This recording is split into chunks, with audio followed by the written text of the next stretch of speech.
Hello friends, किरण प्रकाश शास्त्रना चौथा lecture में छीए आपणे। गया लेक्चर में जो आपने याद होय तो वक्र अरीसा माटे आपणे वक्रता त्रिज्या अने केंद्र लंबाई एफ वच्चेनो संबंध तारव्यो। ए पछी आपणे मोस्ट आईएमपी गाउसनुं समीकरण साबित कर्युं हतुं। 1/u + 1/v बराबर 1/f अथवा 1/v + 1/u बराबर 2/r। हवे आ समीकरण उपयोग करीने एक बीजी मोस्ट आईएमपी परिणाम साबित करवा जईए छे। टॉपिकनुं नाम छे वक्र अरीसा माटे मोटवणी। हवे मोटवणी शुं छे तो अंग्रेजी में एने कहीशुं आपणे मैग्निफिकेशन। अंग्रेजी में मैग्निफिकेशन कहेवाय। एना परथी एनो सिम्बोल आपणे आपीशुं एम। पण आ मोटवणी वक्र अरीसा माटे अत्यारे लईए छे। हवे केवी रीते लई शकाय तो आकृति ए ज छे जे गया लेक्चर में आपणे दोरी थी। गाउसना समीकरण वखते आपणे जे आकृति दोरी थी ए ज आकृतिनुं रिपीटेशन छे, पण मैं फरीवार तमने अहींया आगळ दोरीने समजावવાનો प्रयत्न कर्यो छे। हवे शुं कर्युं छे आकृतिमां याद करावी दीए। गया लेक्चरनी जेम ज आपणो अंतर्गोળ अरीસો छे। आ अंतर्गोળ अरीसानी आने कहेवाय मुख्य अक्ष। अने आ मुख्य अक्ष उपर मैं एक वस्तु मूकी छे, नाम आप्युं छे AB। वस्तु एनी मुख्य अक्षने लंबरूपे छे। वस्तुनी जे ऊंचाई छे एने मैं नाम आप्युं छे HO, हाइट ऑफ ऑब्जेक्ट। हवे आ वस्तु परथी सामान्यतः बे किरणों निकळे, एकबीजाने छेदे अने प्रतिबिंब रचे। तो निकळतो पहला नंबरनुं जे किरण छे ए एक क्यू मार्गे जाय छे। जुओ, आपात किरण नंबर पहलू एक क्यू अने आपात किरण नंबर बीजू AP छे। एक क्यू अने AP, एक क्यू अने AP बंने अरीसा पर आपात थया तो स्वाभाविक छे अरीसा परथी हवे एनुं परावर्तन थशे। पहलू जे छे एक क्यू ए पेरेक्सियल छे। जुओ, अने पेरेक्सियल किरण हमेशा मुख्य केंद्र F मांथी पसार थाय। आ रह्युं आपणुं मुख्य केंद्र F। तो एक क्यू अरीसा उपरथी परावर्तन पामे छे QF मार्गे। जुओ, एक क्यू आपात किरण, QF परावर्तित किरण। बीजू आपात किरण हतुं आपणुं AP। AP मुख्य अक्ष साथे थीटा कोण बनावतुं हतुं। आ कंईक खूणो बनावे छे आने आपणे थीटा धारी लईए छे। आ थीटा कोण बनावतुं हतुं तो जेटला कोणे आपात थयुं छे એટલા જ કોણે પરાવર્તન પામે છે PA' માર્ગે। P ને આપણે ધ્રુવ કીધેલો તો AP માર્ગે આપાત થયું, PA' માર્ગે પરાવર્તન પામ્યું। તો હવે તમારી આકૃતિમાં બે પરાવર્તિત કિરણ છે, એક છે QFA', બીજો છે PA', અને બંને એકબીજાને A' પાસે છેદે છે। જુઓ, આ રહ્યું એનું છેદન બિંદુ। तो आ वस्तु AB नु वास्तविक अने उल्टू प्रतिबिंब ने रचायु A', B'। मैं मारी आकृति में जे रेड कलर थी रजू कर्युं छे एमां AB ने आपणे वस्तुनी ऊंचाई अथवा वस्तु कीधी छे, that is HO। A', B' ने आपणे प्रतिबिंबनी ऊंचाई कही सकीए। हूँ एने सिम्बोल आपूं छुं HI। अंग्रेजी में कहीशुं हाइट ऑफ इमेज। बराबर है। तो वस्तुनी ऊंचाई HO, मळता प्रतिबिंबनी ऊंचाई ने HI कीधुं। अने बंने वस्तु अने प्रतिबिंब आपणा अरीसाथी केटला अंतरे रचाया ए रचाता अंतर में मापेला छे। ध्रुव P थी आ थई गयुं प्रतिबिंब अंतर V। गया लेक्चर में आपणे चर्चा थयेली छे के प्रतिबिंब अंतर ने आपणे V सिम्बोल आपीशुं। अने आ ध्रुव P थी वस्तुनी ऊंचाई U थई गयुं। बराबर है। तो वस्तु अंतर थी गयु U, प्रतिबिंब अंतर थी गयु V, वस्तुनी ऊंचाई HO, प्रतिबिंबनी ऊंचाई HI थई। हवे मैं शुं काम कर्युं તો જે આકૃતિ આપણે દોરેલી છે આ આકૃતિમાં કશું જ નથી કરતા, સાદા સિમ્પલ બે કાટકોણ ત્રિકોણ વિચારીએ છીએ. જુઓ, કાટકોણ ત્રિકોણ નંબર 1 ABP. ABP આ જગ્યા ઉપર લંબરૂપે છે એટલે અહીંયા મળે કાટકોણ. કાટકોણ ત્રિકોણ નંબર 2 ABP. ABP. તો B પાસે મને કાટખૂણો મળે છે.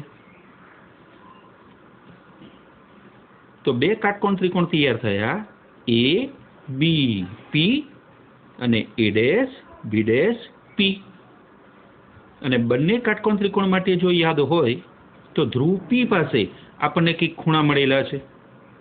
આ ખૂણાને આપણે આપાત કોણ કીધેલો, અને આ જે ડબલ લાઈનથી મેં બતાવેલો છે એને આપણે P બિંદુ પાસેથી પરાવર્તિત કિરણથી બનતો પરાવર્તન કોણ કહેવાય. તો હું આ બંને ખૂણા માટે સાદા સિમ્પલ મેથેમેટિકલી ટેન્જન્ટ વિધેયને વ્યાખ્યાયિત કરું છું. મતલબ બંનેનો tan થીટા વ્યાખ્યાયિત કરો. તો સૌથી પહેલો ત્રિકોણ થયો આપણા માટે ABP. આ રહ્યો કાટખૂણો, અહીંયા બનશે થીટા. તો હવે હું tan વ્યાખ્યાયિત કરું તો tan થીટા બરાબર સામેની બાજુ ભાગ્યા પાસેની બાજુ. સામેની બાજુ બનશે મારા માટે AB અને પાસેની બાજુ મારા માટે બનશે PB. બરોબર છે? એટલે મેં tan થીટા બરાબર AB ભાગ્યા PB આ એપ્લાય કર્યું. હવે બીજો કાટકોણ ત્રિકોણ છે આપણી પાસે ABP. ABP. તો આ બીજા નંબરના કાટકોણ ત્રિકોણ માટે B આ રહ્યો કાટખૂણો, ડબલ લાઈનથી બતાવ્યો છે એને આપણે થીટા કહી દઈએ. તો આ થીટા માટે સામેની બાજુ બની જાય ABP અને પાસેની બાજુ બની જશે મારા માટે PB. ABP ભાગ્યા PB. તો મેં બીજો એક કાટકોણ ત્રિકોણ તૈયાર કર્યો અને એ કાટકોણ ત્રિકોણ માટે આ રહ્યો tan થીટા. વાત થઈ એ મુજબ tan થીટા બરાબર ABP ભાગ્યા PB.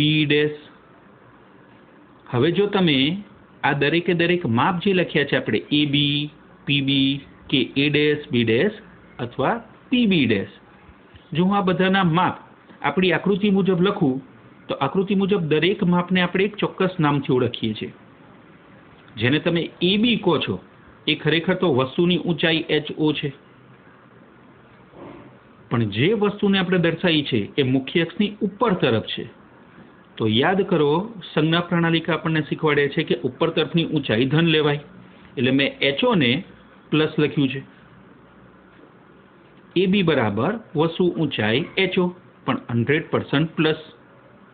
અને એની કમ્પેરિઝનમાં જો હું PB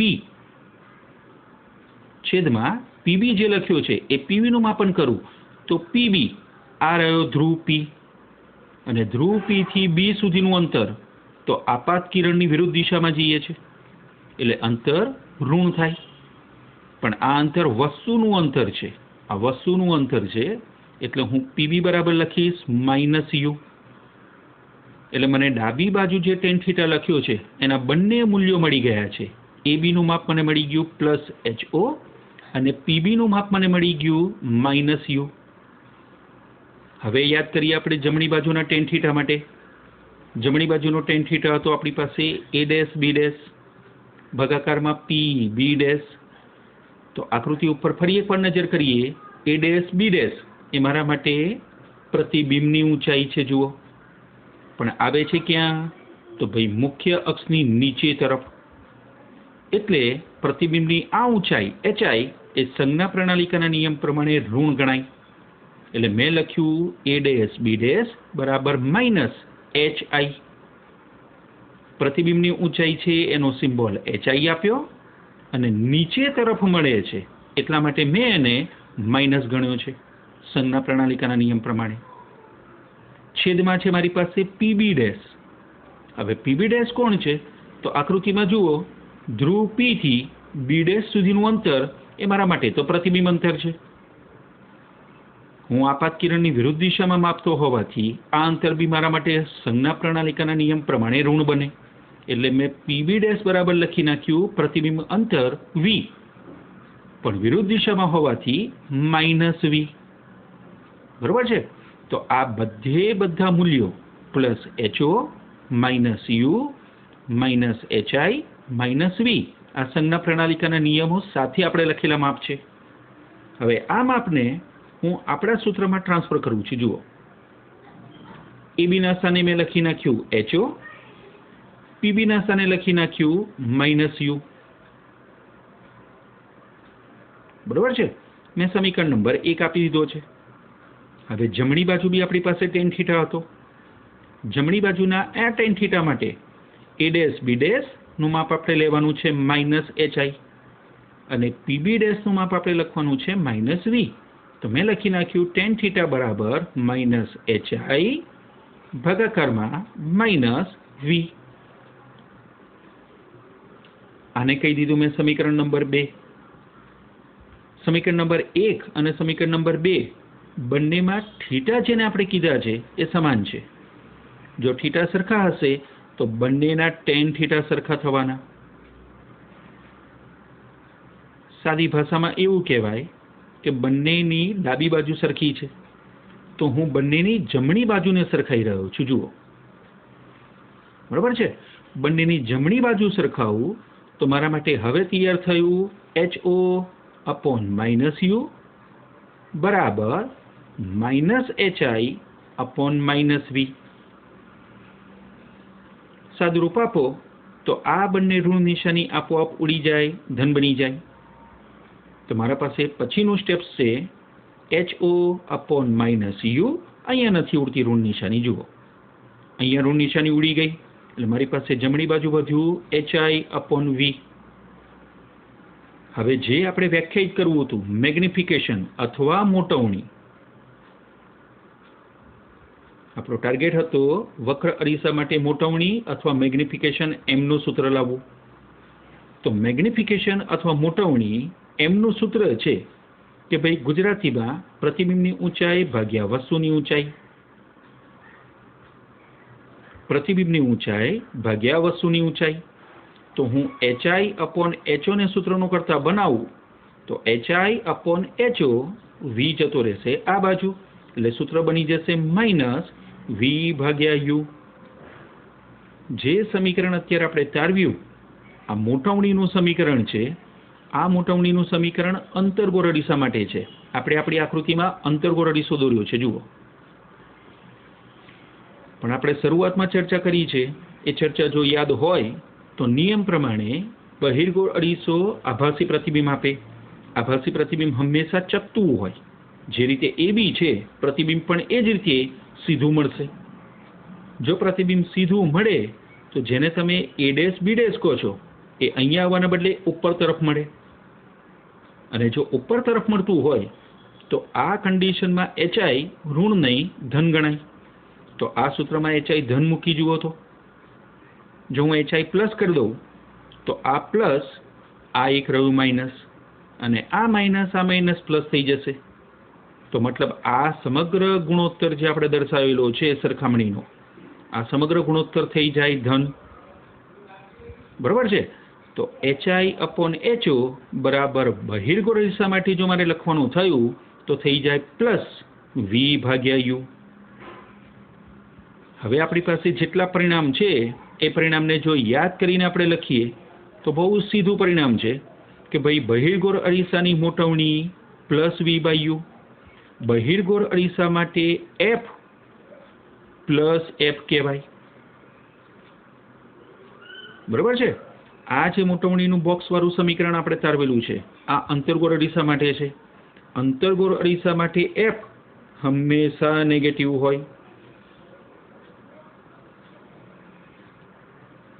તો અંતર્ગોળ અરીસાને લગતું કોઈ પણ પરિણામ આવશે તો હું આ બેસિક સમીકરણનો ઉપયોગ કરવાનો છું.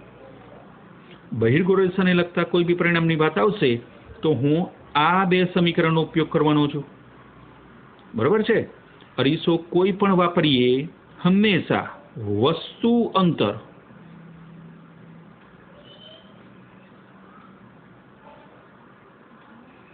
યુ હંમેશા ઋણ બનશે.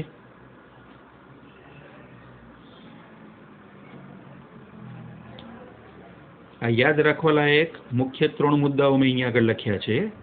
જો અંતર્ગોળ અરીસો હશે તો અંતર્ગોળ અરીસા માટેની મોટવણીનું સમીકરણ છે -v/u. f કેન્દ્ર લંબાઈ હંમેશા ઋણ મળશે. બહિર્ગોળ અરીસા માટે મોટવણીનું સમીકરણ આના કરતા વિરુદ્ધ ચિહ્ન સાથે એટલે કે +v/u મળશે. તો એ જ રીતે કેન્દ્ર લંબાઈ પણ એના કરતા વિરુદ્ધ ચિહ્ન સાથે +v/u ની જેમ +f કરીશું. કોઈ પણ અરીસાની વાત કરીએ, વસ્તુ અંતર હંમેશા ઋણ બનશે. એટલે કે u નું સમીકરણ જ્યારે પણ આપણે મૂકવાનું થયું તો u બરાબર હંમેશા -u તરીકે વાપરીશું. u ઓલવેઝ -u લઈશું.